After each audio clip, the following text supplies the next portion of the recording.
bienvenue à l'émission Le Miroir d'aujourd'hui sur Rwanda TV. Quelle joie de vous retrouver comme chaque semaine pour ces quelques minutes d'inspiration, de divertissement et juste tout simplement d'un moment agréable ensemble.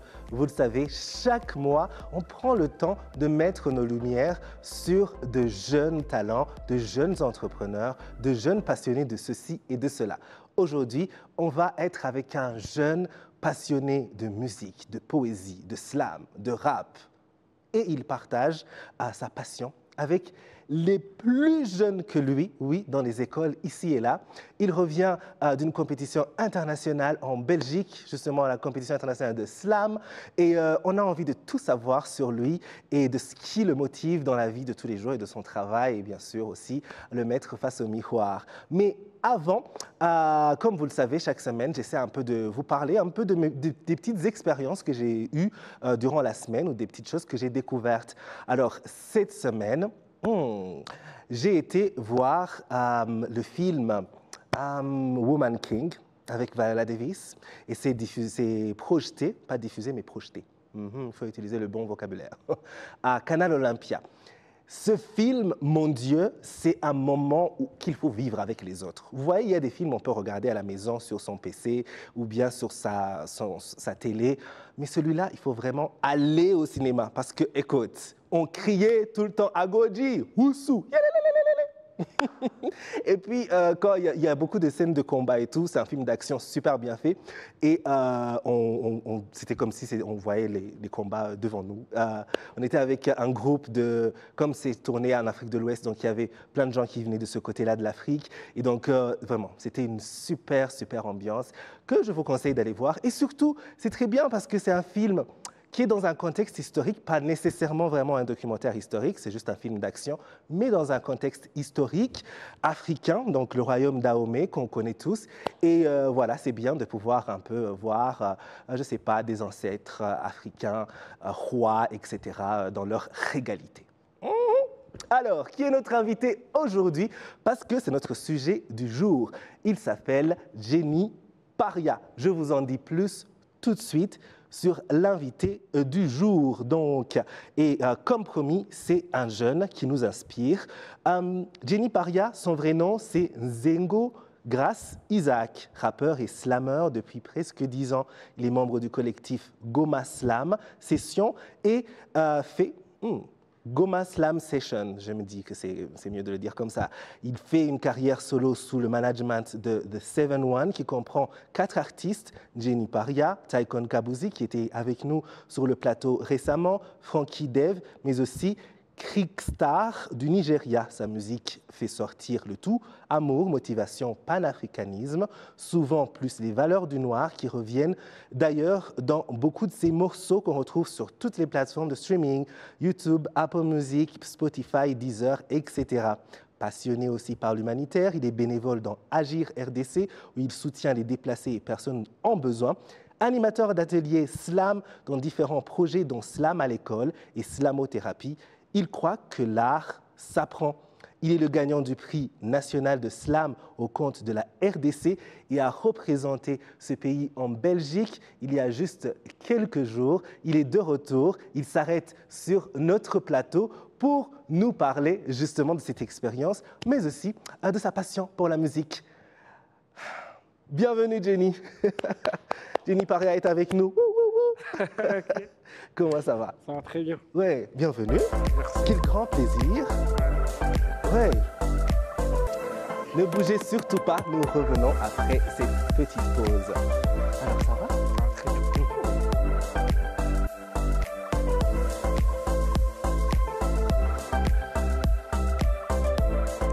Il est avec nous sur notre plateau comme promis, Jenny Paria. Bienvenue. Merci beaucoup. Oui, c'est un plaisir de t'accueillir ici. J'ai beaucoup aimé Seul et j'ai envie que tu fasses beaucoup plus de vidéos et beaucoup plus de chansons. Ah ouais? C'est en route? Ouais, ça vient. D'accord. Grâce à la production des 7-1. Donc, forcément, ça va marcher. Ok, super. Ouais. Il faut vite aller sur YouTube parce que YouTube, c'est très accessible et voir cette vidéo. Ça s'appelle Seul par Jenny Paria.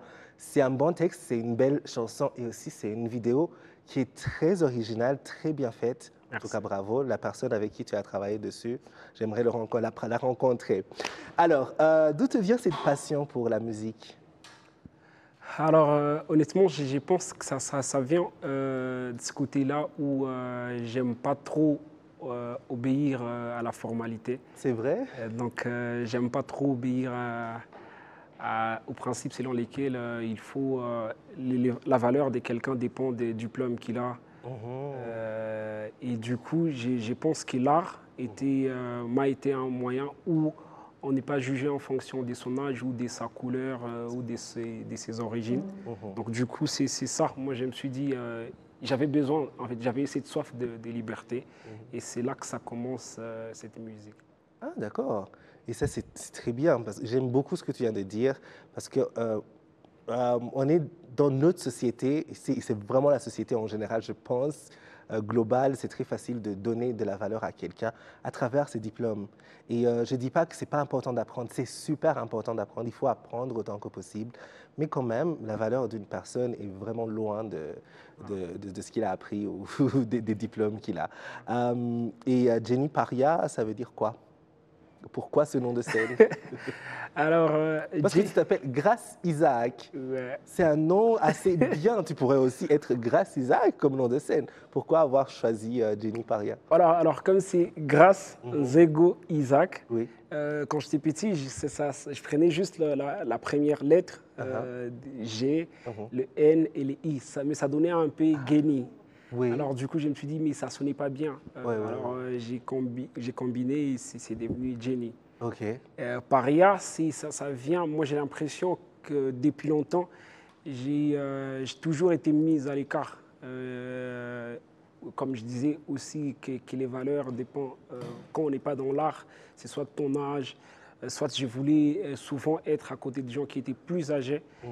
Et du coup, j'étais un paria.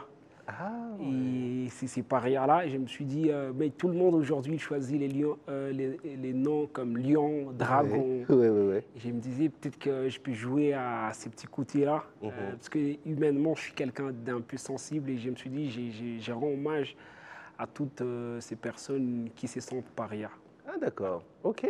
Et alors, c'est vrai que tu ne voulais pas vraiment nécessairement rester dans la norme, mais choisir une carrière dans la musique, c'est pas toujours évident. On peut avoir un grand talent pour la musique et être très passionné et le faire sur le côté, aller faire un autre boulot et, je sais pas, animer des soirées quelque part le week-end Ouais. ou 2 fois par semaine. Pourquoi avoir choisi de faire de la musique ta direction professionnelle? Ou en fait, je pense aussi, parce que c'est vrai, il y a cette envie ou cette soif de liberté, Mhm. mais d'un autre côté, il y a aussi ces petits talents, puisque c'est inconsciemment que tu te retrouves en train de gratter des textes, que tu es là en train de chanter. Parce que chacun a sa manière d'exprimer sa liberté. Mhm. Et moi, c'est venu comme ça, pouf, hein, je me suis retrouvé dans la musique. Et après un moment, je me dis, moi, ma liberté à moi, je la canalise dans cette partie-là. D'accord, et c'est bien. Je trouve que c'est bien fait. On a besoin de couleurs dans la musique parce que, comment dire, à chaque fois, en fait, je pense, selon les périodes et tout ça, il y a une musique mainstream que tout le monde fait qui ressemble à celle qu'on entend sur les radios et partout. Et actuellement, c'est beaucoup plus un certain son afro-pop avec de la trap, etc., etc. Mais je pense personnellement que c'est toujours important d'avoir de la couleur et de la variation dans la musique. Et tu offres quelque chose de plus. C'est très contemporain, c'est très aujourd'hui, c'est très moderne si tu veux, mais c'est aussi en même temps quelque chose qui va nous rappeler les grands corps malades, qui va nous rappeler, je ne sais pas, les jeunes avec qui on était au lycée, qui aimaient bien écrire des textes de slam, et c'est du rap conscient ou émouvant. Qu'est-ce que tu recherches, toi, en créant ta musique? Ouais, donc moi personnellement, je me dis que, parce qu'aujourd'hui, il y a ce qu'on appelle les showbiz, Mhm. et moi j'ai l'impression qu'en général, je ne dis pas tout le temps, mais en général, on a l'impression que la bonne musique est en train de disparaître. Oui, bon. Parce qu'aujourd'hui, les maisons des disques veulent vendre. Oui. Et du coup, on propose tout sauf l'art. Donc les artistes, à la base, ils chantaient, ils écrivaient. Mais aujourd'hui, on peut juste venir et ça fait une musique, ça fait un succès, c'est des disques et des diamants. Et moi, je ne suis pas contre. Je pense qu'il y a ces gens qui peuvent les faire. Il y a aussi ces personnes qui peuvent aussi mettre l'écriture en valeur. Donc, des gens qui peuvent se dire, moi, j'écris. Parce que la musique, c'est un monde tellement vaste. Il y a même toi, par exemple, tu peux te dire, là, j'ai besoin d'être dans les pac. Il y a un moment où tu peux te dire, j'ai besoin d'être dans une musique qui me fait penser soit à ma meuf. Quelqu'un d'autre peut se dire, j'ai besoin d'écouter une musique qui me rappelle, je sais pas, qui me ramène dans les passés.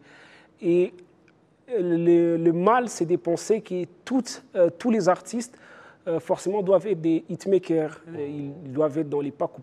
Pourtant, en vrai, même les gens qui sont dans les paku ou qui dansent les chansons en boîte, à un moment, quand ils rentrent, ils ont aussi besoin d'écouter ces musiques-là qui ont des textes, et qui, soit, ne mettent pas beaucoup d'instruments dans leur musique. C'est une musique un peu légère, c'est le folk, c'est un peu des jazz, c'est un peu le tout.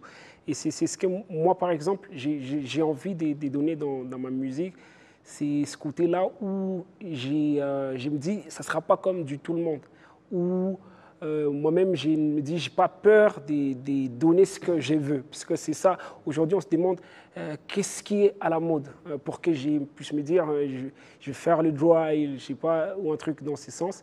Mais moi, là, je me dis, je fais ce que je veux, mais que ça soit de la bonne musique. Donc, c'est sur ça qu'on est en train de travailler, tout ça. Absolument, et je t'encourage, il faut vraiment le faire et continue à aller dans ton propre, à être un paria en quelque sorte dans le monde musical, parce que tu le fais si bien, c'est l'émission de Miroir. Aujourd'hui, nous sommes en train, nous mettons les lumières sur ce jeune artiste qui nous vient de Goma et qui est super talentueux et qui d'ailleurs a représenté la RDC à la compétition mondiale de slam. C'était il y a juste quelques jours. Ouais. Comment c'était? Déjà, moi je suis arrivé un jour un jour qui est prévu. Ouais, le jour même? Non. Le jour avant ou le jour ah, okay. avant comme j'aime pas toujours la formalité, je suis venu comme ça et j'ai fait des détours, tout ça. Mais après, il y avait l'ouverture. On a commencé avec des freestyles puisque je suis rappeur et slammer. Mais le freestyle, c'était avec le collectif des rappeurs. Donc, on a commencé avec des freestyles et c'était l'ouverture de la compétition. Et je devrais passer le jour suivant. Ouais. Donc, c'était 20 slammers qui passent le premier jour et 20 autres qui passent le deuxième. Wow. Ouais, mais il fallait qu'on prenne ceux qui ont plus de points dans les 2 jours. Mais on va prendre que 20. Ouais. On ne veut pas savoir s'ils viennent du premier jour ou du deuxième. Ouais. On va prendre que ceux qui ont plus de points. Ouais. Ouais, mais après, parce que quand on voit le point, je crois, sauf erreur de ma part, que j'étais 3e ces premiers jours. Ouais. Mais quand on a constaté, parce que ça se faisait de manière automatique, quand on proclame ceux qui seront à la finale, c'était que ceux qui sont dans la deuxième journée et 2 de l'autre jour. Et c'est là que l'organisation se rend compte qu'en principe, bon, je ne sais pas, mais hier, c'est pour elle, parce que le vote, la machine avait un problème, le système avait un problème, et ces jours-là, ça n'allait pas. Oh, donc, c'est là qu'on se dit, les justes milliers seraient qu'on prenne 10 les premiers jours, 10 du deuxième. Mais après, c'est devenu compliqué, c'est devenu... genre, c'était les bazars, tout ça. Ouais. Et après, il fallait qu'on ait un consensus. Et là, on n'est pas parti en finale. Mais ce qui est bien aussi, c'est que cette rencontre te permet de comprendre que l'Africain, c'est une seule personne. On peut avoir nos petits problèmes, mais au final, quand on est là, parce que moi, je me rappelle, c'est un Sud-Africain qui a remporté la compétition et c'était tous les Noirs qui étaient là. Oui. Pas même que les Noirs, tous les Africains en général, ils étaient là en train de s'approprier cette victoire. Donc, on comprend que ce n'était pas que un combat de savoir qui... Ce sera moi le meilleur, nécessairement. Ouais, parce que moi, j'ai compris que toutes ces minorités venaient avec des choses à dire. C'était des Noirs qui disaient leurs choses, c'était des Latinos qui venaient avec leur vécu. C'était. Et c'était une grande expérience parce que tout le monde, il était là, il parlait. Et à un moment, on se disait, mais finalement... la lutte, elle est grande. C'était ça. Donc, c'était un peu cette aventure. Waouh! Ouais. Ah, ça, c'est très beau. Ça c'est très beau. Et félicitations, hein, parce que, écoute, c'est toujours aussi bien de porter aussi loin que possible les drapeaux de sa propre communauté. Et je pense que tu le fais si bien. On va parler aussi de ton travail avec les jeunes dans les écoles. Mais ce sera juste après le défi. Parce que comme vous le savez, dans cette émission, lorsqu'on a un invité, on le met au défi. Jenny, est-ce que tu es prêt pour relever notre défi? Ouais, alors, ce n'est pas un défi très compliqué. Okay. On va juste avoir une conversation qui va durer 60 secondes. Et il faut éviter de dire oui ou non durant les 60 secondes. Ce n'est pas difficile. Ouais. Alors, si on nous donne le countdown, on pourra commencer. Allez, c'est parti. Est-ce qu'au-delà de la musique, tu aimes le sport, par exemple? J'essaye de faire l'haltérophilie. C'est vrai? J'y arrive pas. J'essaye. Je ne sais pas pourquoi j'arrive pas à le faire. Tu as commencé quand? Moi, j'ai commencé il y a environ 10 ans. À 10 ans? 10 ans, ouais. Tu as dit ouais. OK. On fait semblant, on continue. OK. Et au-delà de ça, tu fais un peu de foot? Jamais, ça, j'ai jamais essayé. Bon, je suis, ouais. Ouais, encore. Oh là là. Oh là là. C'est facile de dire oui dans ce jeu. Parce qu'on le fait de manière inconsciente. Oui, inconsciemment. Voilà. Ouais, parce que moi, je me disais que je vais pas. Je me disais que quand je réponds, il ne faut pas que je les mette au début, mais curieusement. À la fin, voilà, ils étaient là. Oh là là. En tout cas, merci de t'être essayé à ce jeu. Ouais, merci. Ouais, c'est l'émission Le Miroir. C'est bon, on a fini avec le countdown. Et nous sommes toujours avec Jenny Paria, c'est notre invité aujourd'hui. Comme je vous l'ai dit, il est slammer. Et au-delà de ta passion pour la musique, tu es aussi passionné par l'humanitaire parce que tu es impliqué dans différentes organisations. Et j'ai trouvé intéressant le fait que tu travailles avec des organisations comme Slam à l'école ou Slamothérapie qui vont rencontrer les jeunes dans les écoles et partager l'art avec eux. Quelle est l'importance justement de ce partage, surtout chez les plus jeunes, à travers l'art? Ouais, c'est un peu ça, parce que quand on se dit que la musique aujourd'hui devient le brac, parce que les jeunes, ils sont un peu à la merci de tout ça. Parce qu'il y a des jeunes qui ont les talents, mais qui écrivent, mais qui se disent ouais, finalement, moi je vais être comme ce gars-là qui fait que du succès et mon texte, je vais l'enterrer et tout ça. Ouais. Et nous, ce qu'on fait, c'est venir dans ces écoles, donner de la valeur aussi à la poésie. Ce qu'on le fait avec le collectif Goma Slam Session, en partenariat avec Vice. Donc on est là, venir animer des ateliers et chercher les meilleurs dans ces écoles et faire en sorte que ces meilleurs se retrouvent à un seul endroit, créent un spectacle et fassent quelque chose de plus grand et inspirer aussi d'autres jeunes. Parce que le projet, il vient de faire jusque-là plus de 3 ans. Parce que là, on va encore recommencer. Moi-même, je suis en train de revenir à Goma pour ça, parce qu'on me dit déjà que c'est prêt. Oui. Donc, c'est ça qu'on fait. Et la slamothérapie, elle, par contre, c'est ces personnes vulnérables, des femmes qui ont subi des choses. Et ce que nous, on fait, c'est partir du slam, mais d'une manière thérapeutique. Donc, ils sont là et ils se libèrent à partir de ce qu'ils écrivent. Donc, c'est ce qu'on essaie de faire. Et eux aussi créent un spectacle. Mais forcément, eux, ce n'est pas dans un cadre pédagogique. Parce que c'est possible aussi qu'on raconte des femmes qui n'ont pas étudié. Et comme c'est la liberté, ces gens peuvent le faire dans les langues maternelles.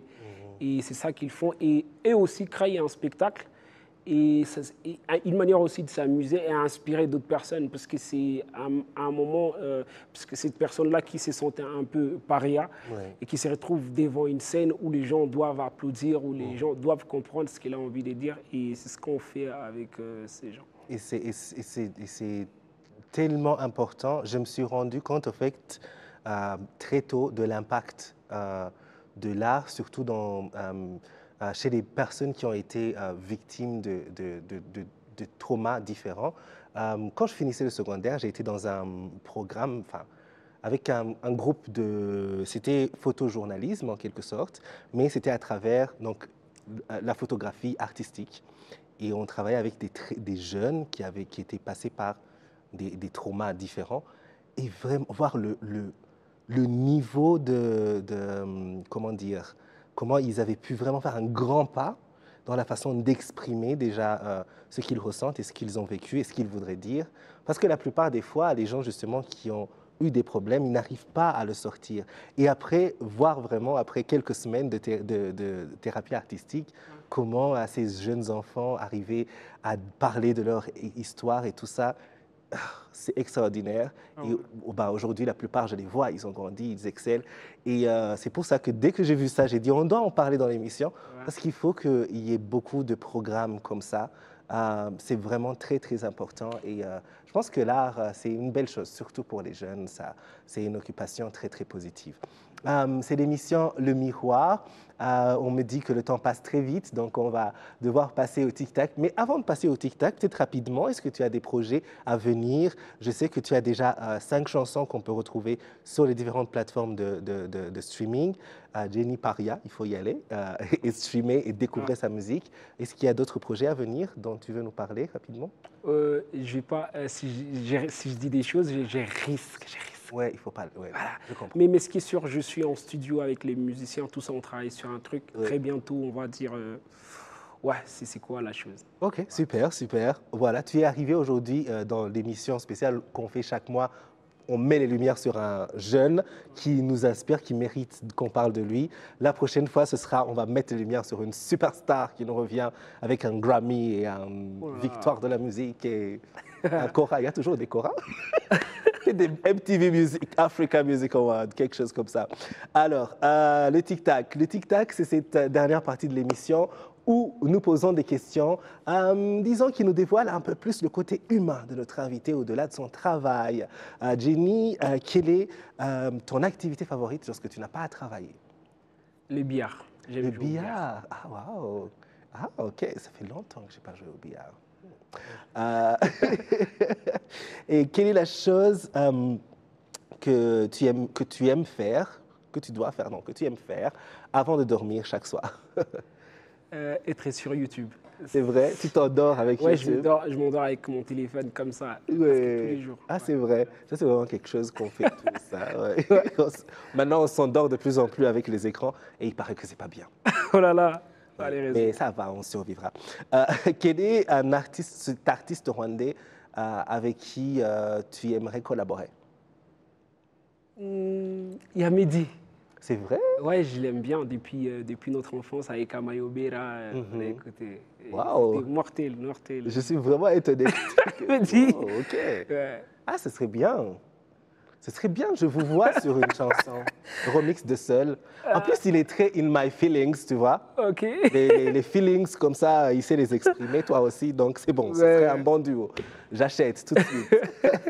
Quel est le plus grand artiste africain selon toi? Parce qu'il faut qu'on célèbre les artistes africains, écoute. Lac Doubé. Lucky Dubé. Ouais, moi, je trouve que il était plus qu'une musique. Parce que jusqu'aujourd'hui, on peut sentir qu'il est toujours là. Et puis, on n'a pas besoin d'être rasta ou être dans ce monde-là pour aimer ce qu'il faisait. Donc, moi, je me dis que c'est le plus grand. Je ne dis pas que les autres ne sont pas grands, mais pour moi, c'est le plus grand de tous les temps. Ouais, waouh. Merci de me le rappeler, j'avais un peu oublié. Oh là là. C'est vraiment une légende que Ouais. parfois on oublie et Il a une discographie extraordinaire. Si tu dis Lucky Dubé directement, je suis sûr que si on demande aux gens derrière les caméras qui sont là, chacun va dire un titre d'une chanson et un souvenir qui va avec. Et justement, en parlant de souvenirs, quel est ce beau souvenir d'enfance que tu aimerais nous partager? Je pense, moi personnellement, c'est quand j'ai appris à rouler, je sais pas, rouler le vélo. Oui, courir Ouais, à vélo, oui. parce que quand je l'ai fait, parce qu'en fait, je me rappelle que je me suis grave blessé avant d'y arriver. Oui. Et la première fois que on m'a laissé, je suis allé seul avec mon Oui. équilibre et tout ça. Je pense que ça a montré que finalement c'était possible. Parce qu'avant Oui. d'y arriver, je me disais, OK, je Tu peux n'y pas. arriverais jamais. Je peux pas, ouais. Et puis d'un coup, on dirait que tu es en train de voler. Ouais. Ouais, et la personne ne te dit plus que tu le fais seul. Oui. Tu es juste là en train d'avancer. Et puis, te retournes. OK, c'est là que tu tombes parce que tu te dis, OK, il n'y a personne. Mais malheureusement, heureusement, tu roules. Oui, heureusement. Ah ouais, ça c'est vrai. Ouais. C'est toujours un beau souvenir. Et alors, on finit toujours notre émission avec notre question phare. Je ris toujours en posant cette question parce que voilà, c'est une question un peu embarrassante pour nos invités. Face au miroir, Jenny Paria, lorsque tu te regardes, qu'est-ce que tu aimes le plus sur toi physiquement? Et qu'est-ce que tu aimes le moins? Le nez. Tu aimes le plus le nez? J'aime plus les nez. Oui. Et qu'est-ce que j'aime pas, c'est ma barbe. Ce que tu n'aimes pas, c'est la barbe. Ouais, j'aurais voulu qu'elle vienne un peu. Il y en ait plus. Voilà. Ah d'accord, tu es juste ici? Ouais, malheureusement. Et puis j'ai l'air jeune avec ça. Oui. Ouais. Ok, d'accord. Ça, je comprends. On partage ça. Ok. Ça ne dépasse pas. Ouais. Ça, c'est tout ce que j'ai. Du haut de mes 30 combien. Mais bon, on m'a dit c'est bien parce qu'on ne doit pas aller à chaque fois au salon ou raser tous les jours. Donc voilà, c'est dans les deux sens. Merci beaucoup pour ton honnêteté et ton temps. Merci beaucoup. Merci d'être passé et continue à partager ce que tu fais. On attend encore plus de ton travail. En tout cas, moi, j'ai beaucoup aimé Seul, cette chanson-là. Et donc, je suis sûr que même le reste va être sublime. Merci encore. Et moi, je dis aussi merci de nous recevoir comme ça et continue aussi à recevoir les jeunes qui ont peut-être pas beaucoup de chansons, des jeunes qui promettent. Ça, c'est vraiment, nous, en tant que jeunes, on a besoin de ces projecteurs, on a besoin de ces miroirs, comme on aime bien les dire. Ouais. Et je trouve que tout ce que je peux dire, c'est Ura cause. Oh. Merci beaucoup, merci. C'est vraiment un plaisir, c'est pour ça que nous sommes là. Merci à vous tous qui nous avez suivis. On se retrouve la semaine prochaine pour un autre numéro de l'émission Le Miroir sur Rwanda TV. En attendant, rejoignez-nous sur les réseaux sociaux. Nous sommes sur Twitter, sur Facebook, sur Instagram et sur YouTube. Allez, ciao!